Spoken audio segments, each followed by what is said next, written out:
Work. Welcome to the network, everybody.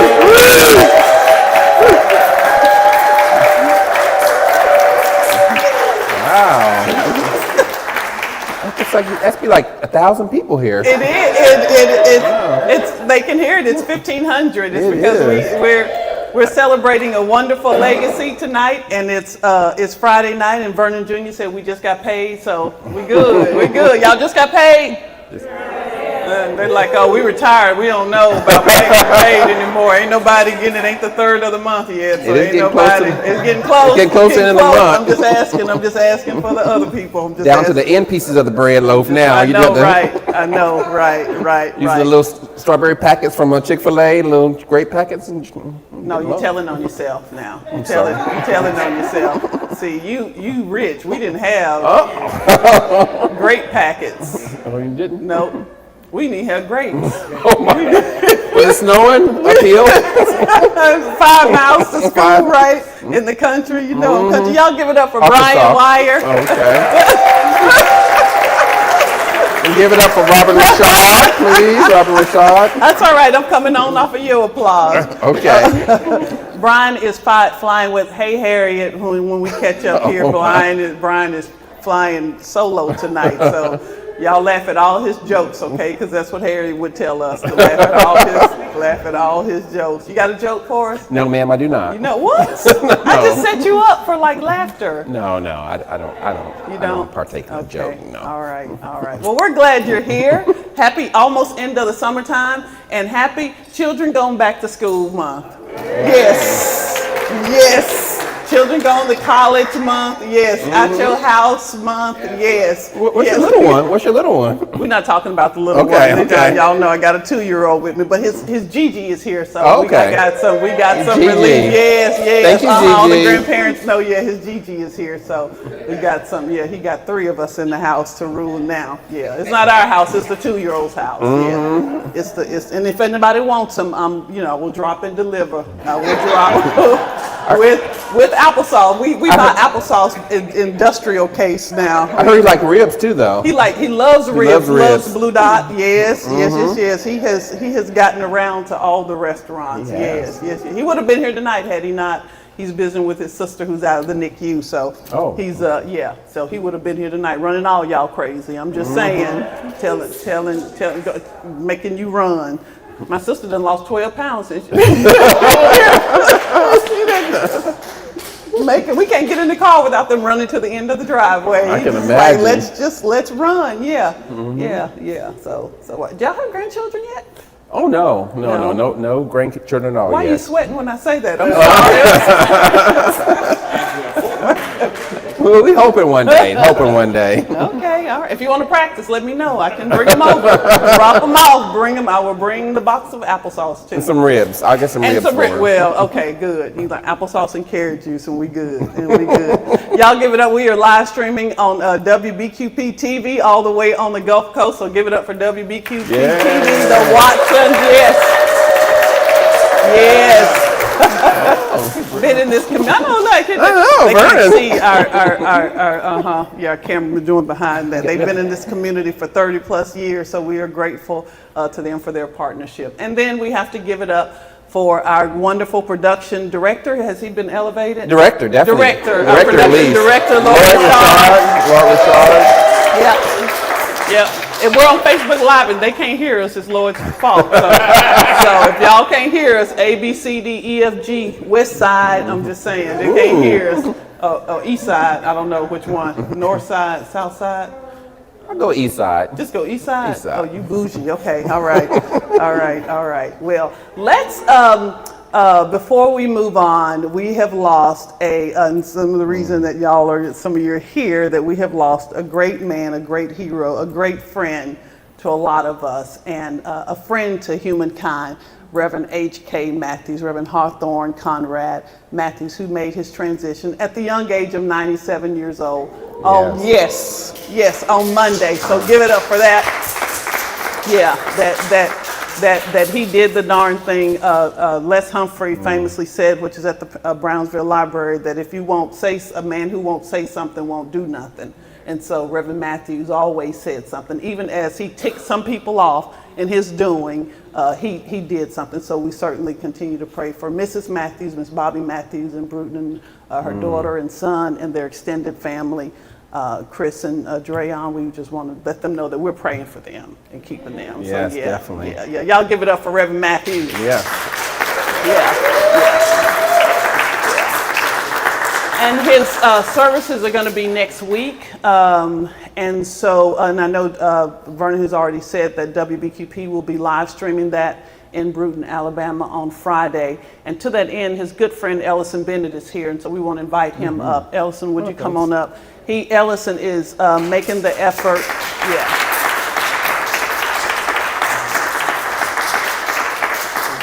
He is making the effort to stay right there, Brian, because you're going to have to pick up your microphone. Okay. Yeah.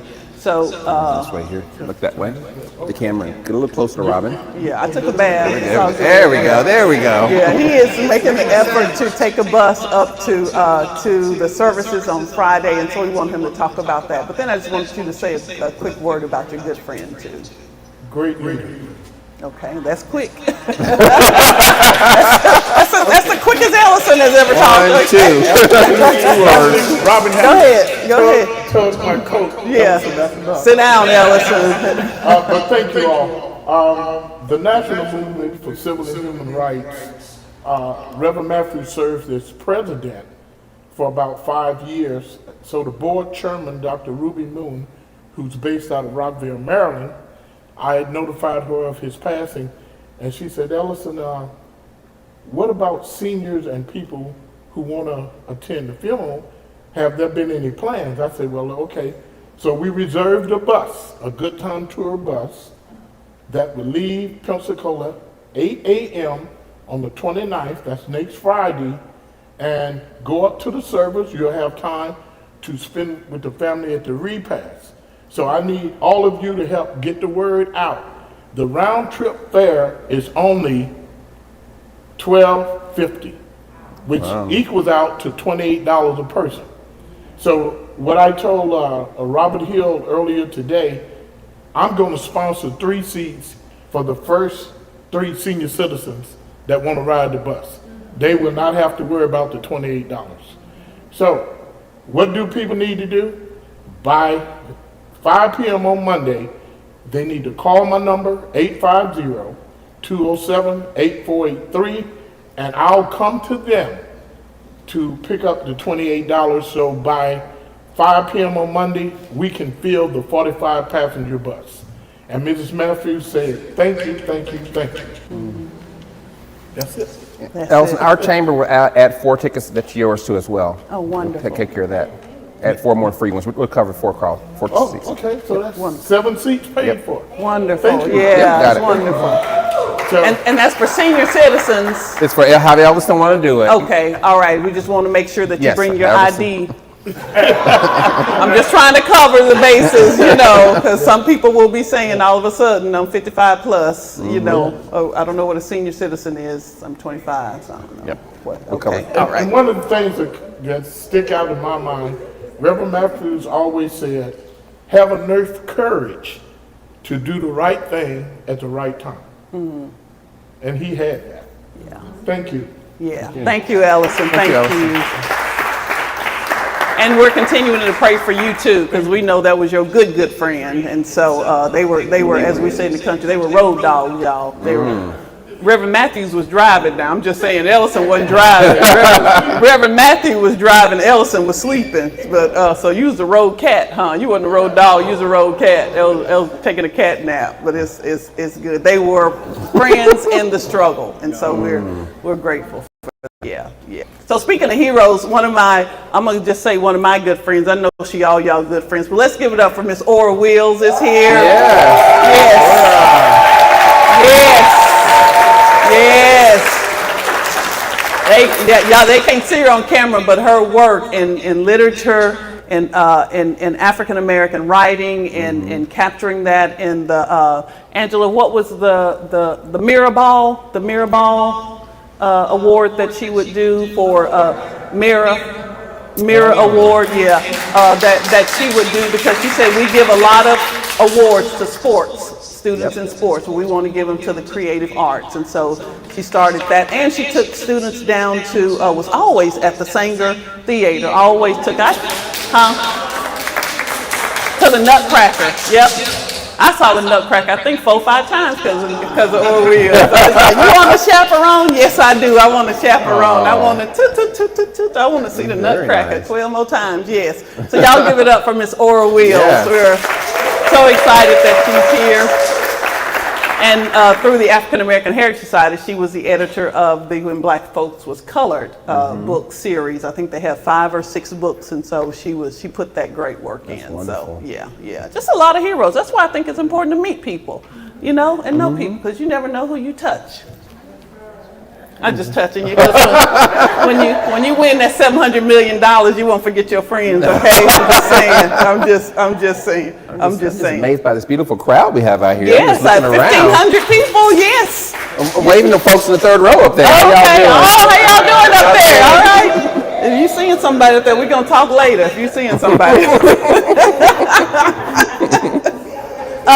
And so, speaking of folks who are here, we have Renee Perry. Y'all are going to hear from Tom Garner shortly, but she on your table there. She's East Hill Edible Gardening. She keeps my garden good, edible food. Yes, thank you, Belinda. Thank you. Edible? You know my garden. Is it edible? Edible. Edible. Okay. See, not those kind of edibles, Renee, right? Not those kind of edibles. We're just trying to. Brian is getting a little bit too excited over here. These are the legal edibles. Okay, I'm just making sure. No, you getting a little bit too close. Let me get a crowd going. Crowd come out to it. They gonna be talking about, do you take a Venmo? Do you take Venmo for this? But you have the card there. She's at the Palafox Market and take her classes as well. So make sure, and then meet her. Renee, raise your hand over there. Y'all make sure. Renee. She has been one of our special guests up here as well, and so we appreciate. That's my friend. I just put up with her husband. That's my friend. That's my friend. Her husband's my twin. Y'all will see later when he comes up. You're like, who is who? And so, do you want to talk about these, and then we'll talk about Pink in the City? Yeah, I'll give a quick update. It's been a busy month so far. We had the Southeast exclusion cohort taking place here on Tuesday. It was a great event where minority business, women businesses got a chance to express what their needs and thoughts were. The city of Pensacola partnered to win a grant, and if all the inputs go back in, we apply for a larger grant to help out minority and women businesses in our community. We had our joint chamber event take place on Thursday with the Greater Pensacola Chamber at Jade's venue. She's a minority female business owner over on Mobile Highway. Had a beautiful venue there, great turnout for that. Went to the Brownsville ribbon cutting, and Robin did an amazing job as announcee at the Brownsville ribbon cutting. It's just it's a beautiful facility. If you get a chance, go walk through it. 5,000 books, computers, a wonderful upstairs area. And Robin did an amazing job emceeing and hosting and coordinating all the details to get the folks to speak. So great job, Robin. I did all that, and then my 2-year-old little nephew was in the picture. I said, how you get in the picture? That's the way it works. That's the way it works, right? That's the way it He was holding a little puppy too, so I really appealed to everybody. That was cuteness. And then we had the EPA conversation in black and white that we were involved with the chamber. Dr. LaSharon Wiley, as always, hosted that event. John Peacock taking questions and, with Ernest and Dickie Appleyard. Ernest did an amazing job in telling and transparently sharing his life and his story to the crowd. Can you say his real name though? It's Ernest Dawson, but his real name. Sexy Chocolate, is that? Oh, I don't see, I missed it, so was I not supposed to say that on the air? I'm sorry. Dr. Wiley's my friend, so, you know, we don't. You can say Sexy Chocolate, but I'm not calling Ernest Sexy Chocolate. I heard about his football days, and I ain't taking on Ernest for nothing. If you eat those edibles, you can say Sexy Chocolate. If you eat those edibles, you be going, hey, Sexy Chocolate. No, I will not. I will not. Ernest says, move along. The whole internet world knows about Sexy Chocolate now. Anyway, Dr. Wiley did an amazing job at that, and we had almost 200 attendees there. people from all walks of life in the community. Great event. I also attended the Truth for Youth Back to School event. That was an amazing, the performers that presented, the choir, the praise dancers, it was a phenomenal event. And thank you, Brownsville Community Center, for taking over that, Chris. I know you was very responsible for that. It's a great event that took place with that one. Future-wise, I got some flyers on your chair, but we're having our supplier development exchange next Thursday. Mr. Watson is going to be there helping the family record it. But what it is, where the state of Florida brings in the purchasing managers here to Pensacola, and they get a chance to do business with them. So if you're a small business or individual who wants to network, come out and see those purchasing tables. We're going to have over 28 different tables there with the city, the county, school district, and then also about 15 tables from the state of Tallahassee there. Wow. Great chance to get a chance to show your business to them and then them learn from them as well. To show the diversity in the business? Yes, ma'am, show the diversity in the business, and they definitely strive to work with small business and minority business. It's a great event. We have about 250 people registered so far, over 27 tables. Folks come in sometimes from Miami, Texas, Louisiana to be part of that event, so please attend. We've got some flyers for you. We also have the United Way annual celebration taking place. I'm the new board chair for United Way, and we're having our annual celebration taking place September the 5th. It's going to be a great event. $25, it covers your lunch. You'll see awards given out, and you get a recap of what United Way has done the entire year. So I encourage everyone to come on out to Sanders, and I have the flyers here to hand out for you later. And Lloyd definitely wanted me to mention this as well. We have the Civicon, Building Vibrant Communities. We have the flyers for this too to hand out as well after we finish here, but this is a 3-day event taking place on September the 23rd through 25th, and it's building vibrant communities together across America. So we'll be able to hand these flyers out for you. It's it's similar to Entrecom, but it's made more to a civic engagement.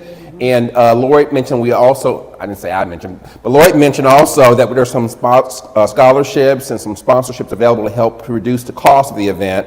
So please feel free to contact Lloyd and myself. We could give you some codes to help reduce the cost for attending that event. Good. And I'm happy to have Christian Wagley is here, who is one of the starters, founders, bringing people behind Civicon, those civic conversations. So happy to see him here. He heads Bike Pensacola now, so I don't know if he headed, but you know. Anyway, that's Christian, y'all. So that's kind of a quick rundown of some past events and also what we got coming forward in the future. Good. We're going to put some fun in this party here, so I'm going to ask Miss Grace Marshall to come up. Her son. You about your I want you to say. Oh, you're going to sing? Is that what you said? No, I'm not. No, you're not. Oh. I was like, I know you're beautiful, but you got this talent too here. No, I don't. So we have a wonderful event coming up. How you doing? August 31st. That she's got. Oh, you got fans. Look at her. She's like, hey, how you doing? I know. Hello, everyone. We're gonna sit down, Brian. Go ahead, Miss Grace. Go ahead. I got that. Oh! If you want to learn how to do boots on the I believe her. I'm taking the application. Go ahead. Oh, my wife's not here. I'm here to promote a Labor Day jazz concert, August the 31st at the Brownsville Community Center. It's featuring J.J. Severino. He's from New York. Antoine Knight is a great saxophone artist. I happen to know him very well. That's my son. Costello is a jazz artist. She's from Los Angeles. It's going to be an awesome show. Tickets are going very fast. We don't have any more VIP tickets, but we do have regular tickets available. So if you'd like to purchase one, I have tickets with me tonight, but I will give you a flyer if you want to use a QR code to purchase your ticket that way. I appreciate your support very much. Looking forward to seeing you, and again, if you want to learn how to do boots on the ground before that night, just see me. Wait a minute. Here, pop this. Go ahead.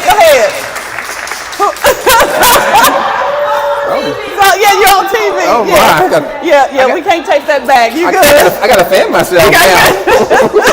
Our viewership just went up like 10,000 people looking at that.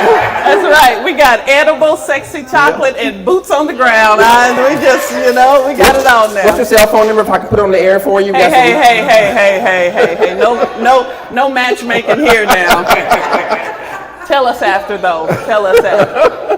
What, she said 850 777 9311. Y'all know the number. I really hope that's nobody's number that we if it is Brian Wire with the Chamber of Commerce.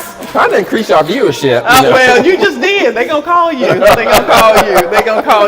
All right. 6345789. 634. You can call me anytime. Okay, we're gonna ask how you know that number. We ain't gonna ask how you. I'm gonna tell Miss Mary. I'm gonna tell her. How you know that number? Call the Blues Hounds, right? Blues Hounds. All right. So as we get ready to transition, do we have any first-time visitors here? First-time visitors. We got some first-time visitors here. Stand on up, please. First-time visitors, please stand. Huh? Oh, we got some. This is like church. Y'all ain't got to say nothing but to. He bought his new jacket, y'all. Look at him. He said, "I'm gonna come dressed up. I'm gonna come dressed up." Where you from? Molino Cantonment? Where? Okay. All right. Welcome back. Welcome back. Y'all make sure to meet him now.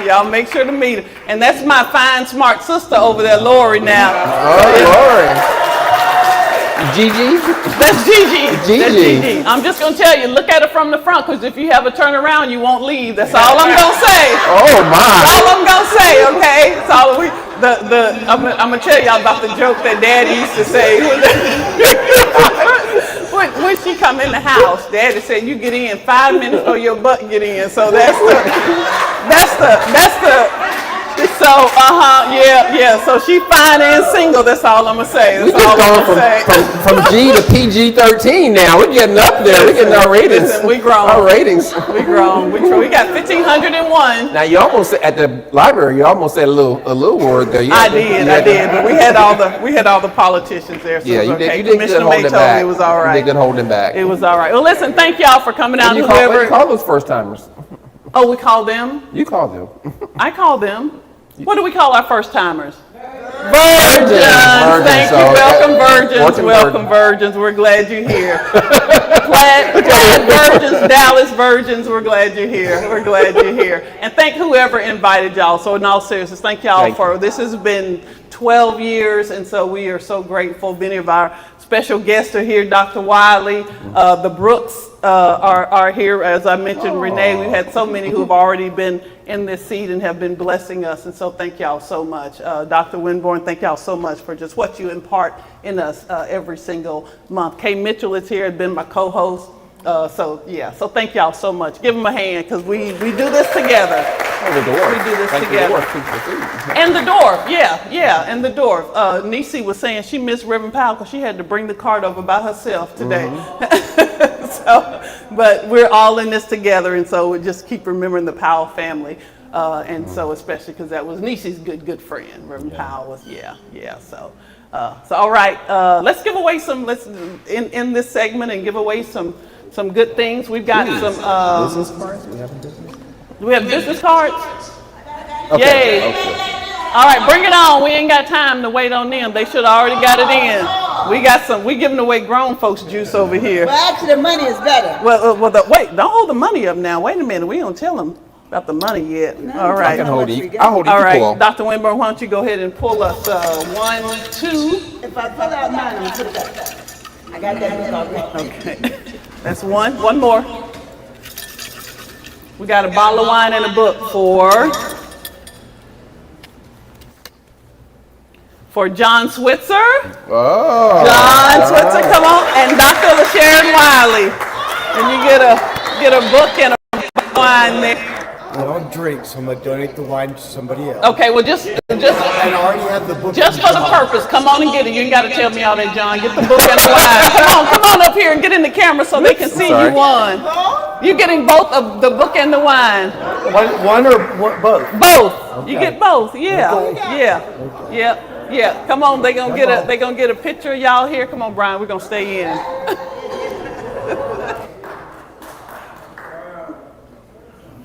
All right. Y'all give it up for John and Dr. Wiley. You're supposed to give him Larry and Bridget's wine. Let's look at that. Oh, wait. Oh, she took the. Oh, I hate to be that sort of person, but that's not the wine. It's that one. Can we have that other bag back? Give it back, sexy chocolate. Come on, give it. We didn't mean to do that. We didn't mean to do that. It was that. It was that other one. It was that other. Thank you. It was that other one. So, do we want to go ahead and give that away let's now? go ahead and give it okay, away. so let's pull one more, Dr. Winborn. We're gonna pull one more. We got some champagne courtesy of Team Brooks Real Estate. Yeah. If you need real estate, call Team Brooks. Commercial paid for by Team Brooks. Okay. Kay speaks. Kay, come on down. Okay, yep. Come on down and get Larry and Bridget. Can you get, let's get a picture. And it actually is a sparkling wine and a gift card to Lowe's. So you can wine and work. That's Wine it. and work. What? Wine and work here.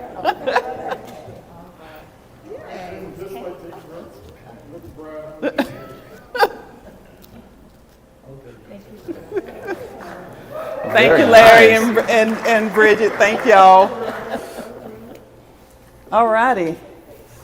Let me get Tom and Clarissa to come on up as we transition. Can you put that there? And we've got one more announcement here that I will do. Clarissa, I'm going to get you to sit here in the middle. See if I can do this here. Oh, my Lord, have mercy. I got to put my glasses on. I know. So this is, you're a virgin, we're not talking yet, Saturday, September 20th, and we'll post this as well, where them queens at. I like this is brunch, sisterhood, and breakthroughs, women's empowerment brunch, and then on Saturday, October 4th. So CK Mitchell, K, raise your hand over there, CK, but you want to get together with women and have powerful moments. This is a really good opportunity at 1216 North 9th Avenue. There at Tracy's and Tommy's place. All righty. We're going to transition. I'm going to sit over here. I'm going to have you sit here. Or do you want us to do the microphone at? Okay. The right side? Oh, I forgot Pink in the City. No, is that Pink in the City? Oh, yeah, that please. too, yes. So we Yes. need to do Pink in the City too. I totally forgot. You're going to sit there, Tom. Yeah, Bridget, come on up and do that while I'm trying to get settled here. We have two other announcements that I totally forgot about.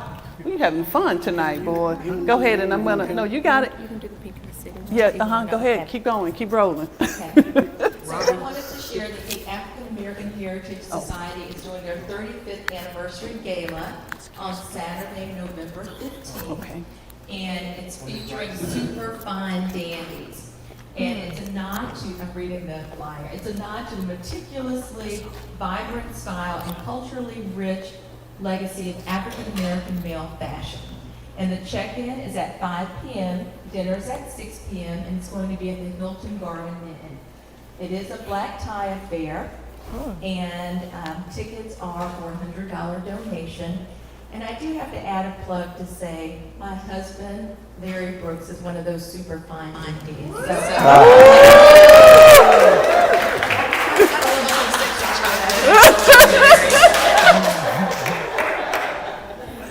I hope that you will consider attending because we are very excited about the 35th anniversary. So an exciting, fun event that will just be a celebration of all that the society has done over the 35 years that they've been in our area. Thank you. Yeah, thank you. And I'm going to hold Pink in the City till the end, just so we can make sure. But I do want to, since you're talking about the African American Heritage Society, we have Juanita Scott here, who's one of the founders, one of the presidents, who's the board president there too. So that legacy is rich here. I will we have Pink in the City that's coming up September 13th, and some of us need to be bailed out of the proverbial shark deal, so saving lives and raising funds. Dr. Winborn is one. Team Brooks is one. So Lori has envelopes. Miss Miss Grace Marshall is part of Dr. Winborn, so y'all can put money in the envelope over there. It goes to a good cause. So make sure to see any one of us for that. Any amount is appreciated. Is that okay, Miss Grace? Any amount's appreciated. Okay, good. Okay. What them dollars at? Okay, all right, let's stop. Okay. Y'all ready? Well, all right, welcome to the Pensacola Network show. Hey. Yes! We still ain't got no money for extra production assistance, so that's how we do it. That's how we do it. It's coming. That's right. After 12 years, it's coming. So the terms that they've been resonating in my head today are troublemaker, rabble-rouser, and agitator. Okay. Troublemaker, rabble-rouser, and agitator. And then I saw an interview where Reverend Matthew said, those terms have been in my head, and I saw an interview where Reverend Matthew said, it's good to be an agitator, because if you think about it, in the washing machine, the agitator is the thing that gets those clothes clean, that gets the dirt out. So he said he is proud to be an agitator. So again, y'all give it up for Reverend H.K. Matthews and his legacy. Absolutely. Yeah. And today, as we lost him to this world on Monday, I was having a conversation with Tom, I think on Tuesday. He said, why don't you have a panel on Reverend Matthews and talk about his legacy? And that had been kind of hitting around, but when he said a panel, I said, okay. And so we could have Dr. Wiley could talk, and Juanita could talk, certainly Oral Wills could talk, and so many other you can talk about his legacy here. So I have two people here who can do just that just as well. To my left here is Clarissa Shumo, who is one of Reverend Matthews' mentees. She has known him for years, but I guess officially became a mentee in 2014. At the young age of, how old was he in 2014? 12 years ago, 80-something? I was going to say, my son's the mathematician. I'm Still mentoring. Yes. So y'all welcome Clarissa Shumo. She is a community activist, a political force, and does great work across the state on behalf of people. So we're really excited to have her here. And then to her left is my twin. I told y'all you wouldn't be able to tell us apart except for Clarissa's in the middle. My twin, my good friend, Tom Garner. Tom is a fellow historian, an archaeologist, as I said, a good friend, and he's a good friend to Reverend Matthews.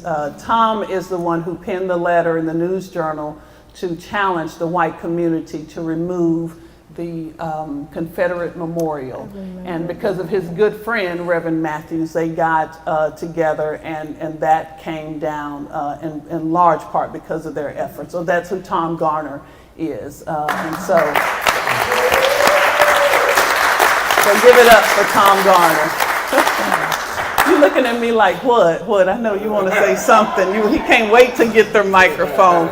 He can't wait to get the microphone. So we're going to talk about this whole idea of how you continue the legacy to fight for all. Because here we have this physical presence gone. The fight is still very necessary. And you heard Brian say, I'm not going to pick on Brian, but you heard Brian say that without the state has changed it from supplier. HK, first of all, his voice just captured me, and he was speaking, and he had asked me a question, and I was trying to remember that question he asked me, and I was thinking, what I do remember about that is just wondering, like, why is he asking me that? But as we had the conversation, continued the conversation, I realized why. He just wanted to know more about who I was and where I was coming from. And he's great listener. He encouraged me because within that conversation, I was just talking about the frustration of doing protest and to what end. We've been doing this for how long and how much longer do we have to do this? And it's like, as long as we have to. And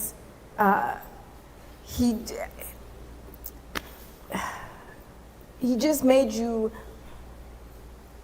really articulate your why.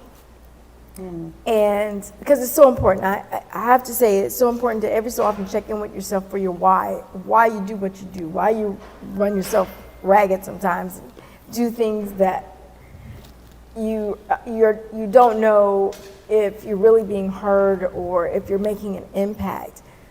But if you know your why, you know your compass, you know you're doing the right thing, yeah, you're going to continue on and you will make a difference in your way.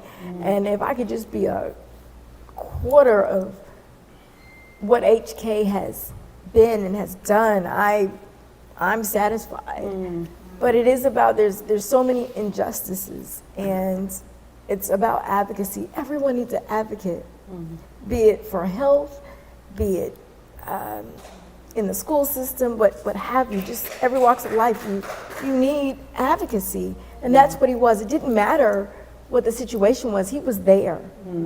And he came over to Pensacola. It blows my mind in his 80s as well as in his 90s. I mean, he was, I think one of the last times he was in Pensacola, and Ellison could confirm, I want to say it was last year's Juneteenth. Oh, yeah. He was still driving, y'all. Yeah. And I mean, and because he believed in what he was doing, and he was making a difference, and people did listen. And that wisdom, I mean, he really loved people. Like, I remember that because it was down at where Adoration and all, and he was sitting outside, and I said, and we were doing readings inside. Mamie Hickson had gotten some of us together to read stories around Juneteenth, but just particular stories. And so he was sitting outside in front of the church. I said, Reverend Matthews, why don't you come in? He said, well, people want to come up and talk to me. He didn't want to come in and deny the public that opportunity. It wasn't, they want to meet me. It was like they just wanted to come up and talk. So that, you said that listening. Yeah. Yes. Yeah. And he never denied anyone. He never denied that. Yeah. didn't. Yeah. I was about to sit out in that hot sun. I was like, don't nobody want to talk to me. I'm going inside. But he wanted to remain, touchable. Tom, what do you remember about first meeting or hearing about Reverend Matthews? Well, the first thing I'll say is that, H.K. Matthews is worthy of our tears. I mean, he really is. I mean, Yes. what an incredible man. I've cried a few tears over the last few months. And what I'll say about the Confederate monument was, I wrote and said the Confederate monument should be taken down, but I don't want to take credit where it's not due. Lots and lots of people pushed for that monument to come down long before I stepped up. The thing I got in trouble for was revealing that the You community... agitator. I'm a troublemaker is the one. By the way, that what was the other one? The rabble rouser. Rabble rouser. Oh, rabble rouser. Yeah. That one goes way back because he was called rabble rouser when I was a kid. I mean, he earned that one. Wow. The rabble rouser. I asked somebody a couple of years ago who was in his 80s, a white Pensacolian, and I said, "Did you ever know Reverend H.K. Matthews?" And the first word out of his mouth was rabble rouser. Long history. And it wasn't said in a positive way. Well, those are the three names I could say that he was called that I could say in public. Yeah. He was called some other names he was quite frequently that I can't repeat now. But anyway, I got in trouble for, amongst other things in my life, I got in trouble for revealing that the community's flagship history museum was named for T.T. Wentworth Jr., the former head of the Ku Klux Klan. You're just not supposed to talk about that stuff. And so, anyway. I met HK in 2019, but I knew about him long before that. I knew about HK, when I was a kid and a young teenager. And I told him this. First time I met him, a friend of mine was going to go up and see him. And I thought to myself for a long time, I thought, I need to go see Reverend Matthews. I knew he was up in Bruton somewhere, and I could probably have found him. And then I thought, he's probably got all kind of people pestering him. He doesn't need me to pester him too. And so I didn't do it for a long time, and I regret that. But finally in 2019, a friend of mine, a filmmaker friend of mine, was going to go up and see HK. And I tagged along. And during that conversation, I asked him, I said, Reverend Matthews, can I tell you a story? And he said, yeah. And I said, I was brought up to hate you. And I was. And I told him how when I was a kid and a young teenager, that every time he was in the newspaper or on the TV, on Channel 3 News, my father, who was a terrible racist, would cuss him. And I said to him, HK, you were on the radio, you were on the television in the newspaper a lot. And I told him about, you know, having grown up there, and grown up, you know, in a racist household. And I was telling Liz Sharon here a minute ago that the first member of the black community I ever spoke to, that I ever interacted with, I was 14 years old at Escambia High School. You know, I grew up in a white bubble. White neighborhood, white church, white Boy Scouts, white school. I went to a local Christian school that you guys probably know that was identified recently, last few years, by historians as a segregation academy. You guys know that term, where you know these Christian schools were created so that white students could escape integration. And so I told him the story of my life and how honored I was to meet him. And by the time I was finished talking, there were tears rolling down his face. And this is one thing I regret, is I never got to ask HK. I said, HK, why? What moved you about that? And I think it must have just been that this white kid could come up in that environment, but also escape it, you know. And I did escape it. My brother did as well, as it turns out. So that's the first time I met HK, and I just, you know, I've been a troublemaker in the community. Over the past 20, 30 years, I've been an environmental activist and a political activist, and more recently I've tried to get into, you know, some of the historical racism that took place in the community. I'm a local historian, and I know what it is. I have a friend that did some environmental activism with me, and he would talk about how to be a good activist, you got to stick your head above the bushes. But if you stick your head above the bushes, you're liable to get shot at. And I have metaphorically been shot at a few times. You know, people have not been nice to me for some of the things I've done and said. So I know a little bit about what that feels like. And I look at H.K. Matthews and I'm just in awe. I mean, my jaw is just on the ground. You know, I think about so being shot at. I mean, he literally was ran out of town. Yeah. But there is this whole thing that people don't like you, don't like. So even people who you were working towards, didn't necessarily like you. So both of you are in this field. How do you keep pushing through? So, you know, we had this great figure of a man, and he talked about, if you don't have his book, Victory After the Fall, that after the fall, he talks about his alcoholism and his early life, and how Reverend W.C. Dobbins, in his words, awoke the sleeping giant. And if you read that, Dr. Wiley wrote her dissertation on him. And so he talks about that. And so you come from this place of hurt or disengagement or whatever, and then, you know, you're working towards something, and then people are mad at you, or they're, you know, I mean, maybe they're not shooting at you, shooting bullets, but they're maybe shooting words at you, or shooting no opportunities at you. You know, no, you can't get this job because we know who you are. You can't keep this job, or you can't, you know, move forward in this. You can't live in this community. How do you work through that as an activist to continue that legacy when people are literally, you know, trying to keep you down? Well, one of the things, what comes to mind, and I mean, he is Reverend HK, Yeah. his relationship with God, that is key, and it is important.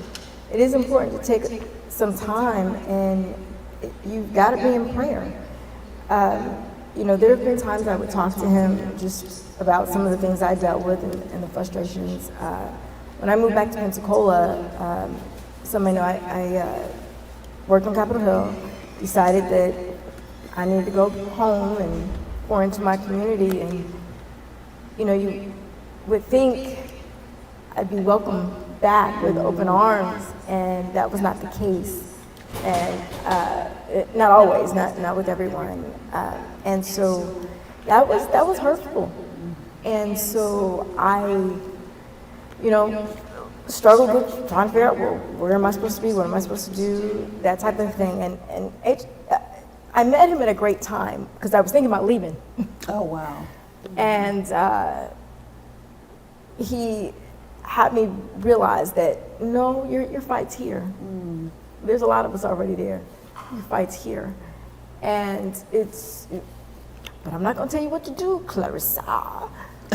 Go pray about that.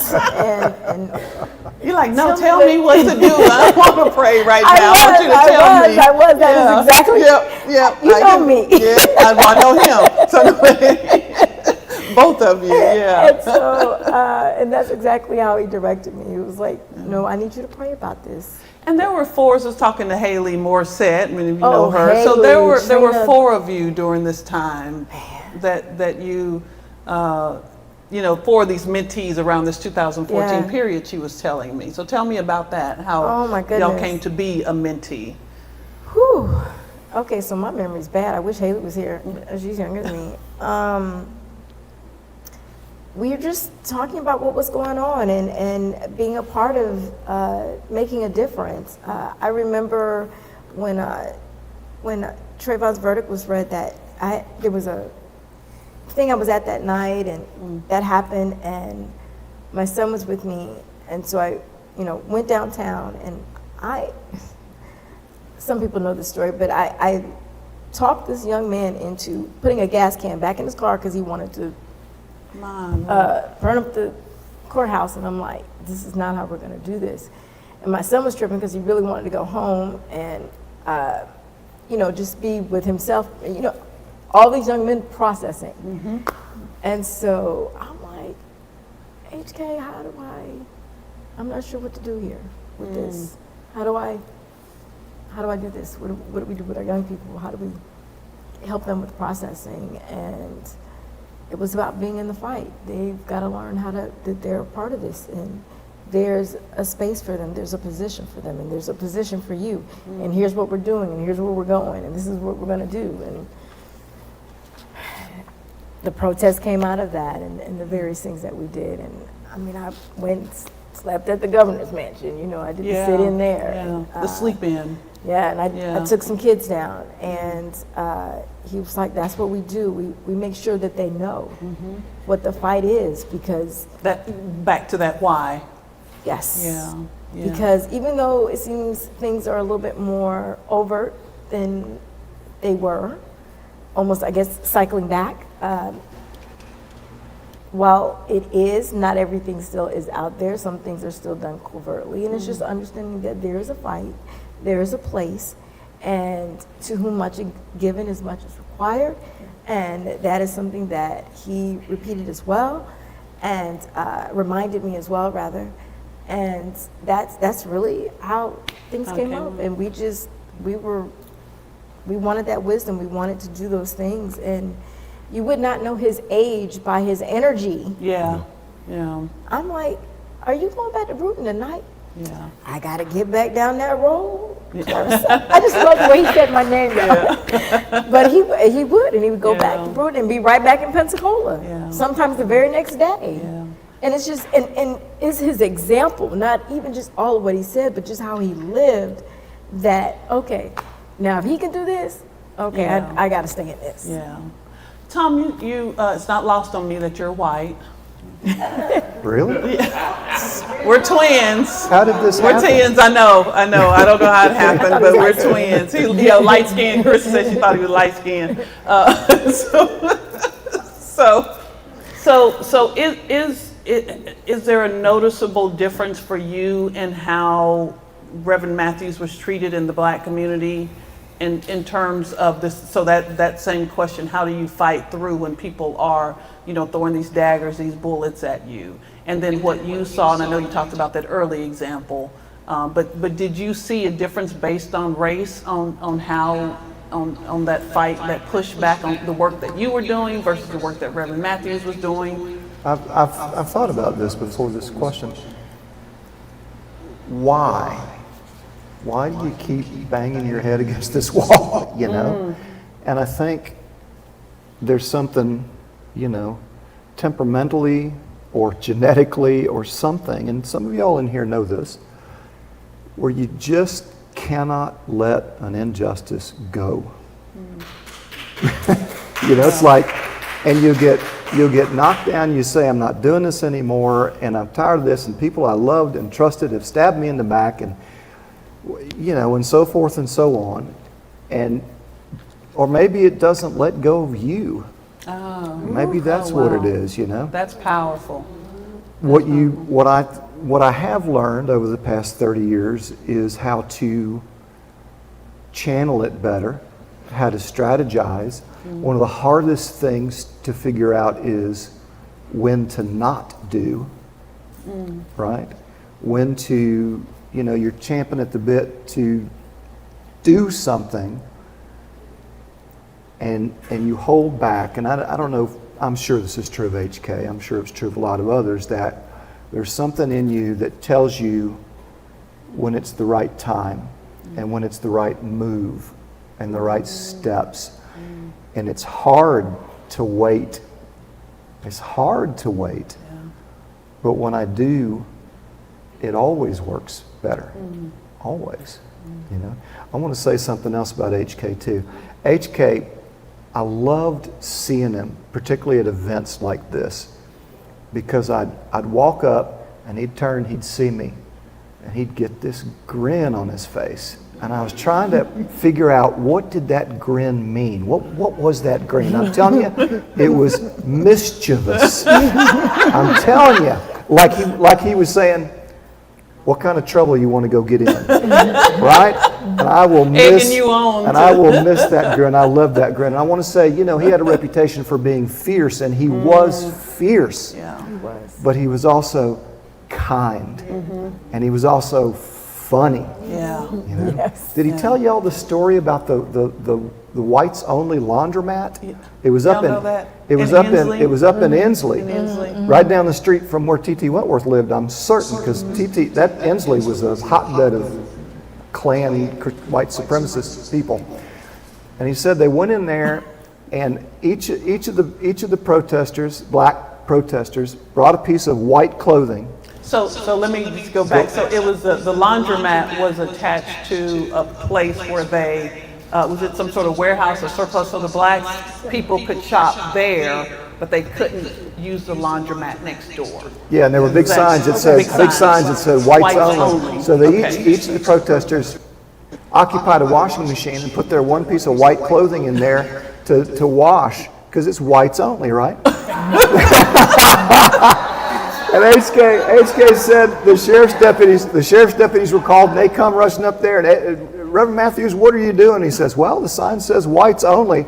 And he said they just chuckled and turned around and walked off. But Now- not before he said they told him to leave. So he said you need to you know, go on and finish and leave. He said not before we drive them. Yes, we're going to finish what we came here to do. So that, to me, if you and that could- laundromat closed down. He said that laundromat closed down. that's brilliant strategy, and HK was a brilliant strategist. He just Or the time when they he tells y'all have to get the book, and if you hadn't heard, because we can't the time when they were, there was something, was it the telephone company? It was Southern Bell Telephone, and he had everybody go and pay their bill in pennies.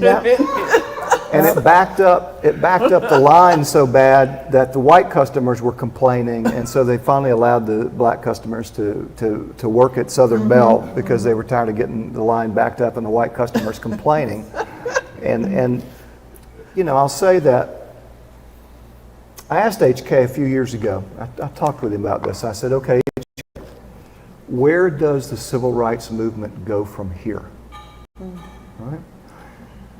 This was post-Trump won, but certainly not, you know, it was before this current situation we're in. And obviously a lot of progress had been made since 1960, when the first sit-ins were here in Pensacola. But there's still systemic racism, bad. There's still targeting of members of the black community by law enforcement. There's still, you know, so there's a lot of progress, but a lot to still be done. And I asked him, what's next? What's the next step? And I'll be honest with you, he was kind of at a loss. We talked about it, he was kind of at a loss. One thing he suggested was he didn't know how to get young members of the black community involved, because he'd worked extensively with the young community in the 60s and 70s through the NAACP Youth Council and so forth. And I thought about that conversation because it was a real question, because I was like stymied as well. And the answer that I've come up with, and this will be a controversial thing, at least in the white community, is that, and a lot of you here know this already, it's not going to come as a shock to you, the black community is not the problem. No. Right? Momentum from agencies and from whatever other source,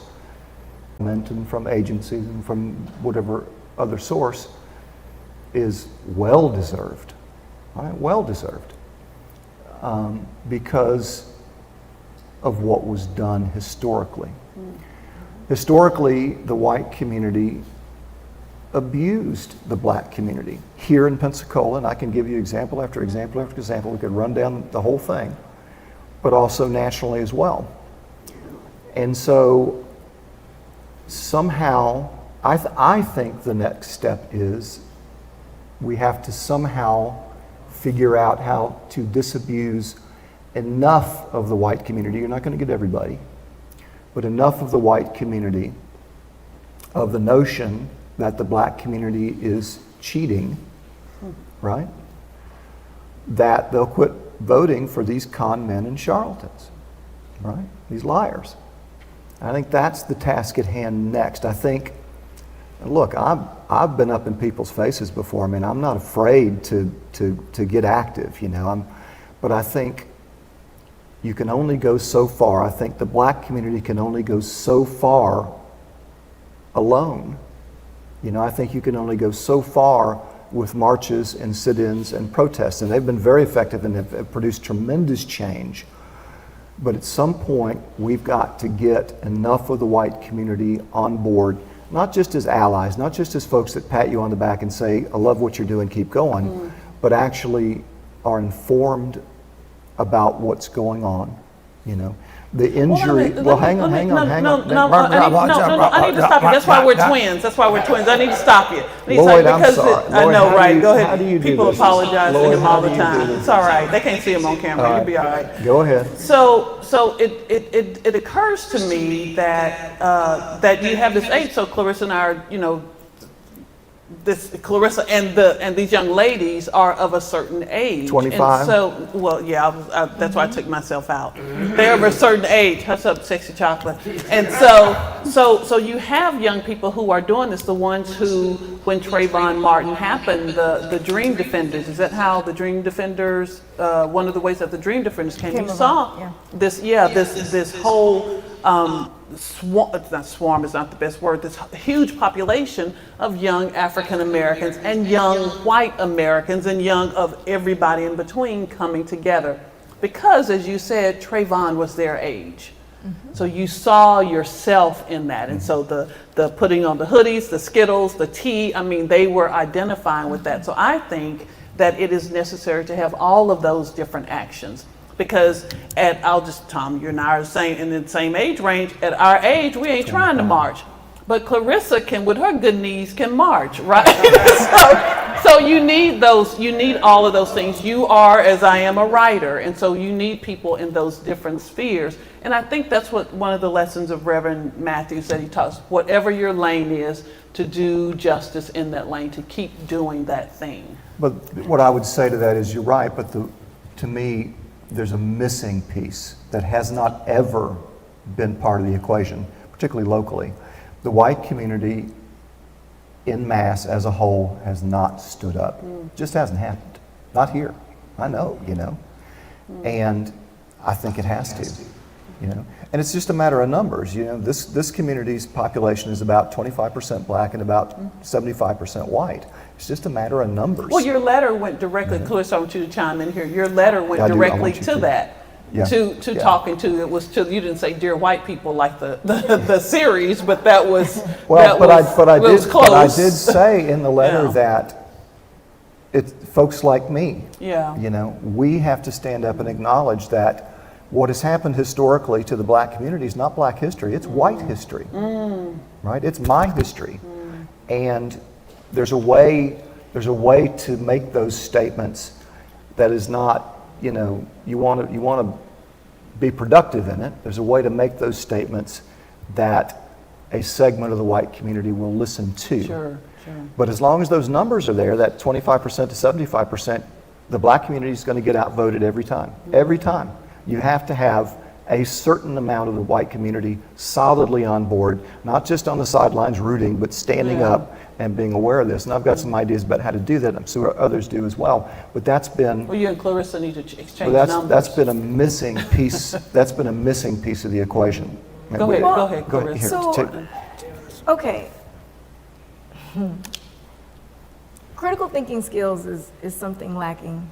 I'm sorry. Critical thinking skills is something that's lacking amongst just the population, and I do think that's something that's in part what needs to be addressed, because I do believe, white or black, when you're able to really think for yourself and look at something that's being said to really to realize if it's true or not, knowing history, bringing civics back, because I think knowledge is a part of it, and the empathy. I feel like, okay, so you were saying earlier about, I think you were 14 before you met or was around anybody black. I think it does start with relationships, and I think it is important that as we are talking to our friends, our white friends, that we're actually having those tough conversations. I'm one of those, I've never been one to bite my tongue, and won't ever be. It's a blessing and a curse. First of all, I'm a horrible liar. It shows on my face, so I'm just gonna be honest. But you know, just having those tough conversations, because I feel like a part of it is they don't want to hate themselves. Because I've had to ask white people who were like really into the Confederate flag, is that when your history started? Oh. And such a brief period of time, like make it make sense. And I've actually had a couple of white people like stop and really think about what I've said. Like, and I've actually had one who I had never thought about that. So what if you can't meet every white person on there? Well, you So I can. just, It so I just, goes- I just yeah. think about Reverend Matthews and still doing that work, and he was fighting for people some people who didn't like him. A friend said if Reverend Matthews loved everybody, but if you didn't like him, he probably didn't like you back.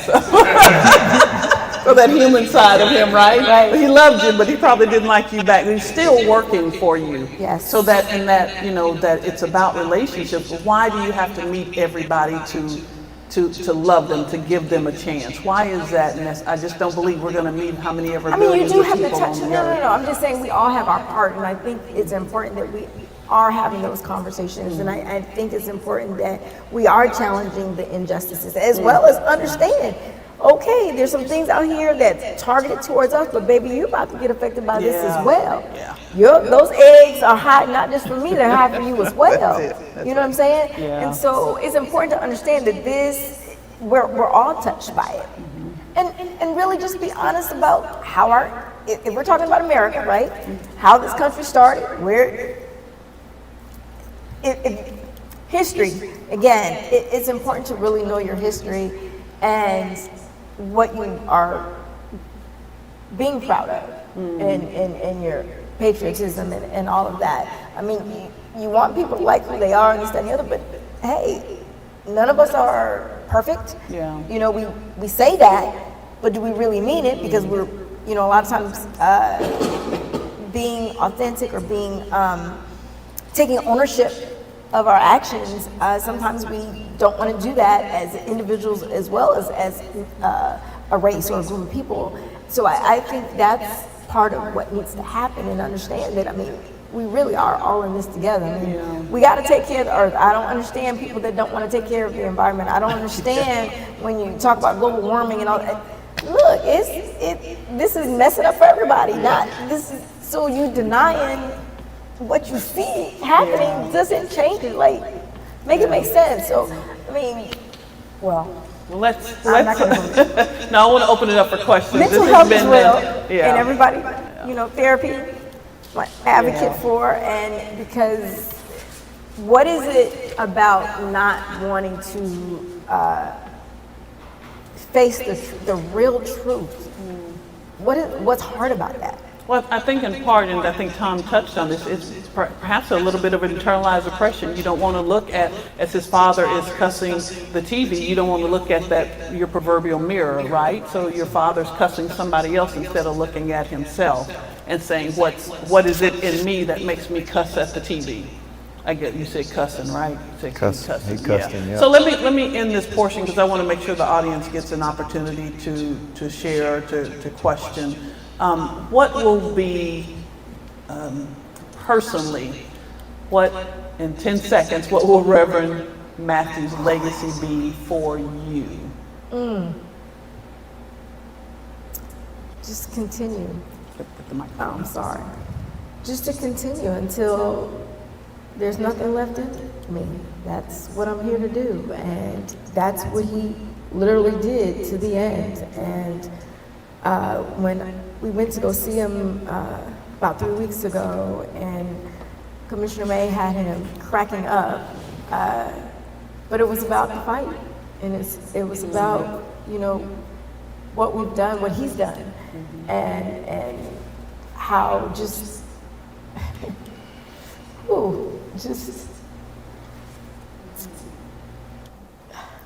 Continue. just to continue. Yeah. And trusting God, focusing on him, and being open and humble. Because if there's anything, he was just who he was. I don't care where we were, what we were doing, he was always him. Yeah. And I've seen him in different places, and he's him, and he's open, and there's something about his energy, his spirit, that people want to come talk to him, white, red, green, it didn't matter. And he was open to that. And to me, that's part of the shift. It's your energy, it's what you bring. Yeah. So you may not necessarily touch a person, have a conversation always, but just walking in the room and just who you are and just being you can cause the shift. Yeah. So just being that shift. Yeah. HK told me the story one time about being in Mississippi. He did some civil rights work in Mississippi as well. He said he was in the car coming back to Pensacola from Mississippi one time, and up ahead on the highway he saw the Ku Klux Klan. And they were stretched up, lined across the road in their full robes and hoods, and they were going to stop him and do, you can imagine. And I said to him, well, what did you do? And he said, I kept going. And he went right through them, and they scattered. And so I think that's the lesson of H.K. Matthews, is you keep going, I look at, pretty bad stuff happened to me, people being mean to me, and I'd lost a job over some of this, and I've had some stuff happen, and you wonder, you expose the Ku Klux Klan, even the Klan of the 1920s, are you going to get a brick through your windshield, or are you going to do whatever, But you think about HK, he had his front window shot out 3 times. He was arrested 35 times. He was sent to the penitentiary. He was lied about. He lost his family. He lost his home. He was driven from Pensacola. This man was a genius. Did you guys know that H.K. Matthews was a genius? I'm telling you, this man was a genius. Could have done anything and been anything. And he told me, he said, if he could have been anything, he'd like to have been an attorney, and he would have been a good one. Yes. But he put his talent to great use in another way. Yeah. And he told me the story of after he had been arrested that final time on the trumped up felony charges, that he could not get a job in this community. Nobody would hire him. And he went to an ally, someone that supported him and supported the movement, and said, will you give me a job as a janitor? Mm-hmm. And he couldn't get a job as a janitor, this genius. Mm-hmm. and he was driven out of town. So and I just picture him. He said he had what was it, a pink, Oh, yeah. like Thunderbird or Fairlane. Fair something, Ford it was a Fairlane. Ford Fairlane pink thing. Yeah. And I picture him driving out of this community for the last time, and the pain that must have been, having lost everything. And I think, well, if he can do that, I can do what I'm doing, you know? Absolutely. That's the lesson to me. Yeah. The continuum and keep going. Yeah. Don't run nobody over, y'all, but the keep. Well, if it's, the- you know, the- now, the keep now, going. if the Klan is going to be there in their robes, I don't know, maybe you run them over. Well, I don't know, you know, they're kind of asking for that. I'll tell you what to do off camera. I'll tell you what to do off camera. Please join me in thanking Clarissa Schumo.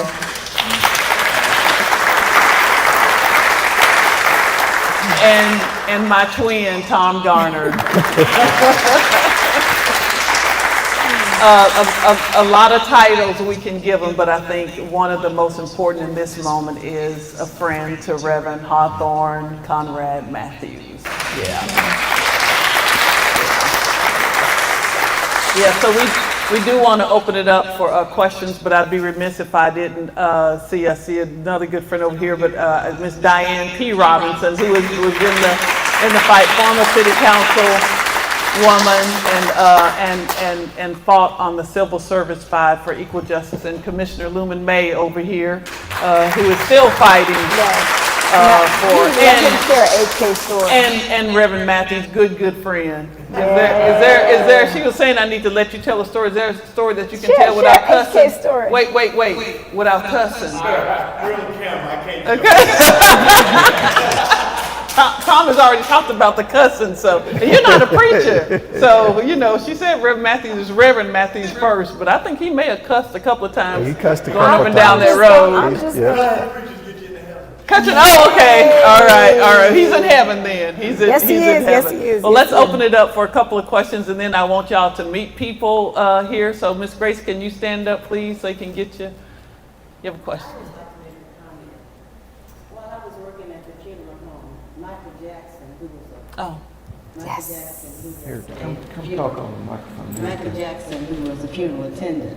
We were having a conversation one day about Reverend Matthews, and he told me, he said, Miss Grace, I had a shotgun. Yep, at the And window. I stayed by At the his window. house. Yes, he did. For him to go to sleep. And I didn't know that. That was knowledge that I didn't know. So you can imagine, he had another friend, he said I was a rabble-rouser then, you know, I was there to shoot anybody. That's Michael Jackson. Yep. But to know that he did put his life on the line for someone like that just really impressed me.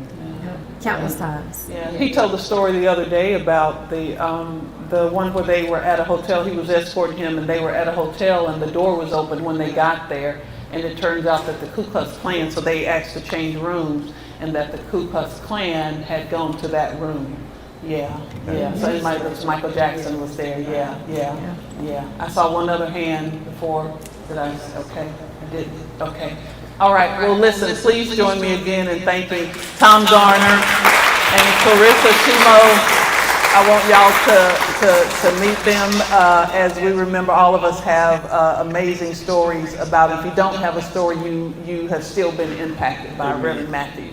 Absolutely. And so that work, and as somebody said, if you didn't like him, he probably didn't like you either, but he loved you. He loved you, and that is enough. So thank y'all so much. Give them a hand. Thank y'all so much.